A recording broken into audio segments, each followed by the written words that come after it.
सबसे मूल मुद्दा तो गंगा जी को लेकर ही है, जो कि चारों तरफ सारे विश्व के लोग गंगा जी को पवित्र नदी मानते चले आ रहे हैं और यही आकर्षण केंद्र है।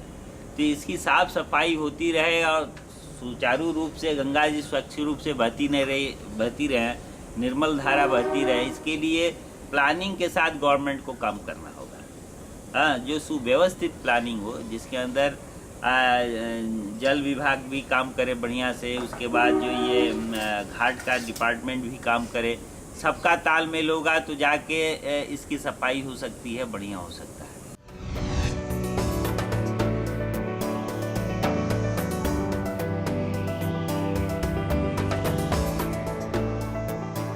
जूनागढ़ की कई सारी प्लानिंगें गवर्नमेंट ने कर रखी थी, उस प्लानिंग को कंप्लीट नहीं कर पाई, वो एज इट इज रह गया। विकास का कार्य जो है वो नहीं हो पाया जूनागढ़ में जितना होना चाहिए था कंप्लीट।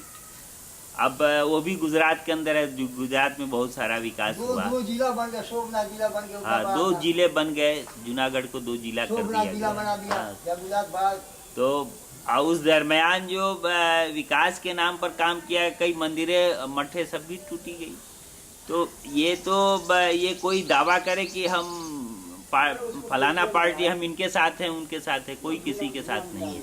वो अपना रोटी सेकते हैं, अपनी उन्नति के लिए काम करते हैं।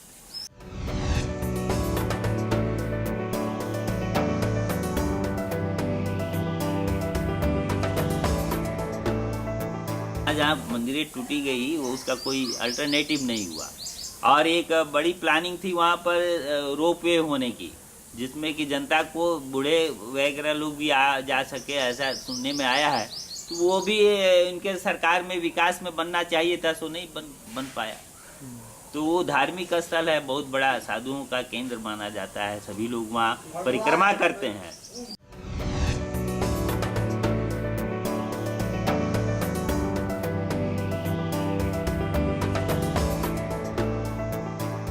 ऐसे रोड में तो तोड़ने के लिए तो जब रोड बनती है तो बहुत सारी मंदिरें टूट जाती है, लेकिन उसका मुआवजा तो मिलना चाहिए, उसको जरा सेटलमेंट देना चाहिए, तो कहाँ दे पा रहे।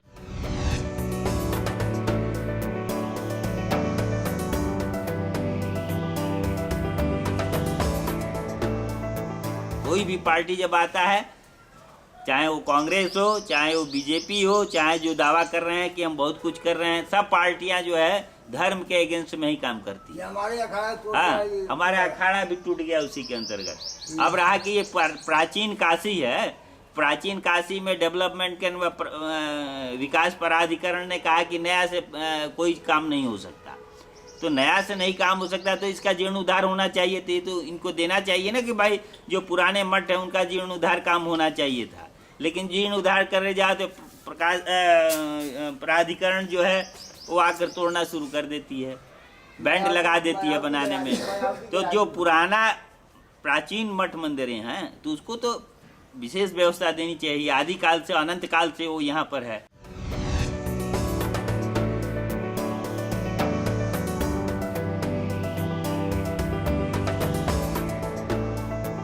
तो कोई सरकार, चाहे मायावती की हो, चाहे सपा की सरकार हो, चाहे मोदी सरकार हो, चाहे कांग्रेस है, धार्मिक स्थलों के लिए वो लोग आज तक काम नहीं करते हैं। हाँ, डेमोक्रेसी के नाम में लिप्त होता है, न करेंगे। ये लोगों को बुद्धू बनाते हैं, हम ये करेंगे वो करेंगे, आज जब जीत जाते हैं तो चले जाएंगे।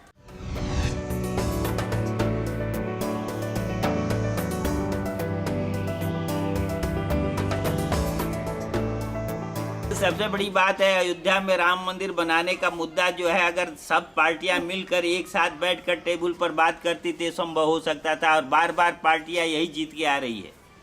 हाँ, दोनों, चाहे मुस्लिम पार्टी हो चाहे हिंदू पार्टियां हो, सभी लोग पार्लियामेंट में जीत के जाते हैं। ये सभी लोग अगर बैठकर सही मुद्दे से इसका सेटलमेंट करते हैं तो कोर्ट कचहरी की कोई ज़रूरत नहीं थी। दोनों मंदिर बन सकते थे, दोनों संप्रदाय की जनता आराम से दर्शन करती और आनंद लेती, उसमें लड़ाई झगड़ा का सवाल ही पैदा नहीं होता। लेकिन ये मुद्दा खड़ा करके रखते हैं कि हमको वोट मिलता है।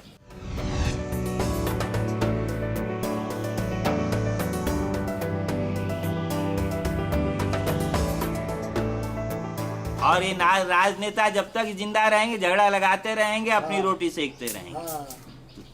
और साधु तो कंस्ट्रक्टिव वे से चलते हैं, अपना काम स्कूल कॉलेज सब चलाते हैं, उसमें कोई क्षेत्रीयतावाद या किसी तरह का जातीयतावाद नहीं होता।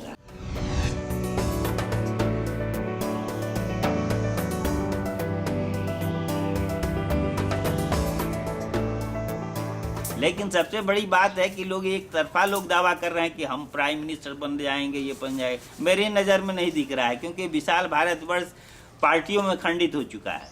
हाँ, तो ये तो वो यहाँ भाई गुड्डी के साथ जो है एक सपोर्टिंग पार्टी लगेगी तभी जाके सरकार है। एब्सोल्यूट मेजोरिटी नहीं लाने वाले हैं कोई भी, किसी ना किसी का सपोर्ट लेके सरकार केंद्र में बनने वाली है।